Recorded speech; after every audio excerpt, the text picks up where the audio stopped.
ভাইরা বোনেরা, আমরা আজকে এখানে সমবেত হয়েছি একটা হচ্ছে আগামী জাতীয় নির্বাচনে আমাদের করণীয়তা কি, এবং আমরা আজকে বিপ্লব সভাপতি দিবস পালন করবো, যেটা আমাদের একটা কেন্দ্রীয়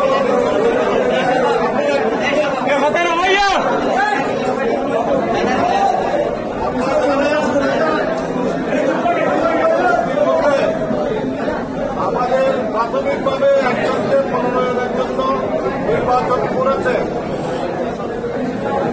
আমি উনি আমাকে শুভেচ্ছা জানানোর জন্য দিয়েছিলেন।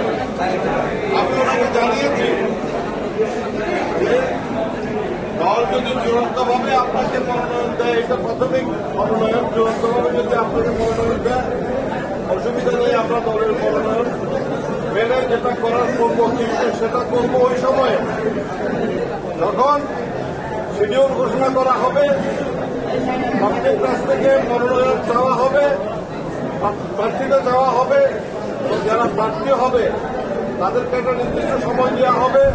ওই সময়ের পরে দল যাকে ধানের শীষ প্রতীক দিয়ে চূড়ান্তভাবে ডিক্লার করবে, তখন আমরা অবশ্যই দলের সিদ্ধান্ত মেনে নেব।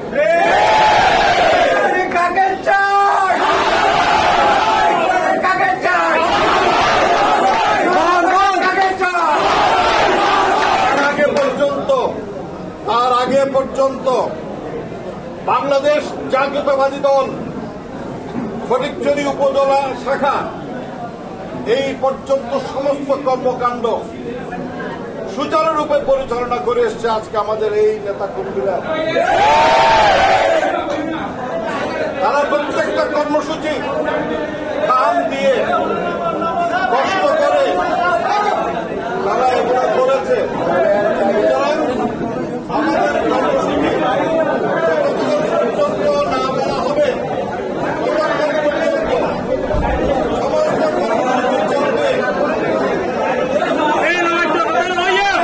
আমরা দলীয় কর্মসূচি পালন করে যাব।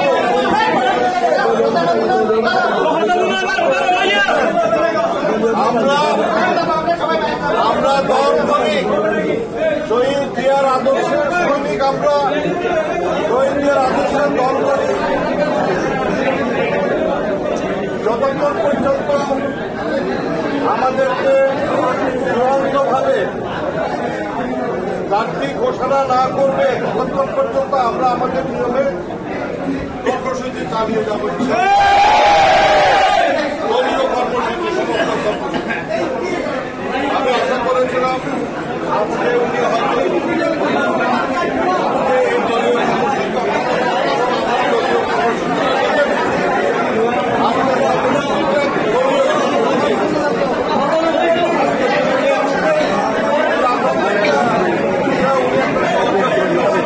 বিশ্বাস করেন এবং আমরা সবাই মিলেমিশে দলীয় কর্মসূচি পালন করছি। কিন্তু উনি আসেন নাই, উনি আলাদা একটা কর্মসূচি ঘোষণা করে বসে আছেন। এটা তো কোন সৌহার্দ্যের মুক্ত ছিল না। আমি দলের ভারপ্রাপ্ত, আমি দলের এখন আহ্বায়ক, দায়িত্বশীল, সুতরাং এগুলা কর্মসূচি প্রণয়ন করা আমার দায়িত্ব।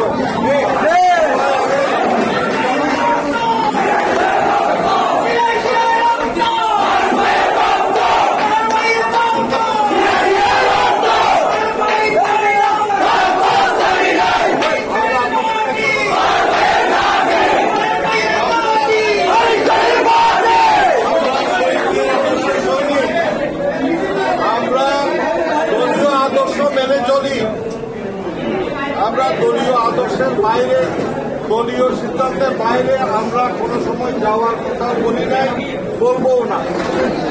আমরা দলীয় আদর্শের যে সাংগঠনিক বিধিবিধান নিয়ম কানুন আছে সেটা মেনেই শুধুমাত্র আমরা আমাদের কার্যক্রম পরিচালনা করি। সুতরাং এইটা, এই মনোনয়নটা কিন্তু চূড়ান্ত মনোনয়ন নয়। মহাসচিব মহোদয় কিন্তু এটা আমাদেরকে পরিষ্কারভাবে বলেছেন, এর মধ্যে অনেক কিছু হতে পারে, অনেক জায়গায় অনেক কিছু হচ্ছে, তো আমরাও চাই যে আমাদের চূড়ান্ত মনোনয়নের সময় আসুক, শিডিউল ঘোষণা করে তারপরে যেভাবে বললাম যে সমস্ত নিয়ম কারণ আপনারা আমাদের থেকে আরো ভালো জানেন, সংগঠনের যাচাই বাছাই হবে, প্রত্যাহার হবে, তারপরে যতক্ষণ না পর্যন্ত কাউকে ধানের শীষ প্রত্যেকটাকে তুলে না দেবে ততক্ষণ পর্যন্ত কিন্তু আমরা নিশ্চিত হতে পারি না কে দলীয় প্রার্থী কে দলীয় প্রার্থী না।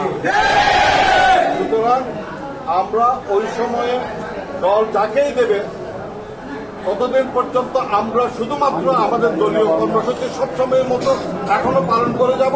ওই দিন শুধুমাত্র আমরা যে প্রার্থীকে দেবে তার সাথে মিলেমিশে আমরা নির্বাচনী প্রচার কাজে অংশগ্রহণ করব। এই কথাটা বলার এটাই আমার আজকের দিনের আপনাদের জন্য। আপনারা আমি জানি যে সবাই কষ্ট করে এসছেন, অপেক্ষা করছেন।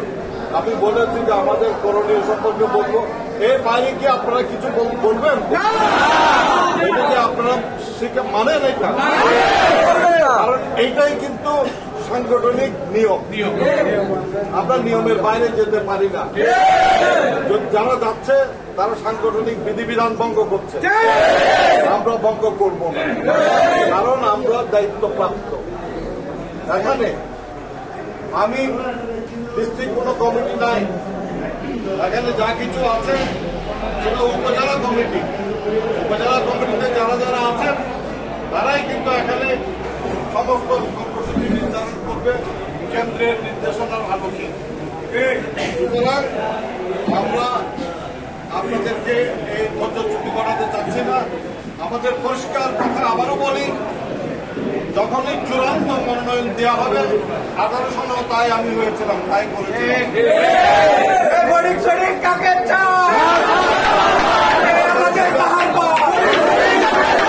আমি বলি 18 কিন্তু চূড়ান্ত ভাবে যখন আমাকে মনোনয়ন দেওয়া হয়েছিল আমি ওনার কাছে গিয়েছিলাম, আজকে মনোনয়ন দিয়েছেন। চূড়ান্তভাবে মনোনয়ন করে উনি আমাদের সাথে কর্মসূচি পরিবর্তন করেছেন। আমরাও একই নিয়মে আজকে এটাই সাংগঠনিক নিয়ম। আপনারা কেউ ধৈর্য হবেন না, আমি আপনাদের পাশে আছি। আমার জন্য বড় কথা নয়, আমার কর্মী ভাই বোনেরা, নেতা কর্মীরা, আমাদের সহযোদ্ধারা যে ভালোবাসা দেখিয়েছেন সেটাই আমার পাওনা, এবং এর বাইরে পাওয়ার তেমন কোনো আমার খায়েশ নাই। আমি চাই যে বাংলাদেশ জাতীয়তাবাদী দল এখানে একটা শক্তিশালী ভিত্তির উপর দাঁড়িয়ে যান। আমরা এখান থেকে ভবিষ্যতে দলীয় যে কোনো প্রার্থীর মনোনয়নকে আমরা নিশ্চিত করব ইনশাআল্লাহ, যেন বিজয়টা করতে পারি। এটা ছাড়া আমাদেরকে আর আমার বলার কিছু নাই।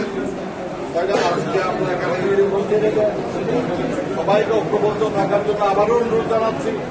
আবারও আমরা যথা নিয়মে সেভাবে করেছি আপনাদের অফিস, এই রাজপথ, এগুলোতে আপনারা সবসময় এসেছেন, আগামীও আসবেন, আগামীও আসবেন।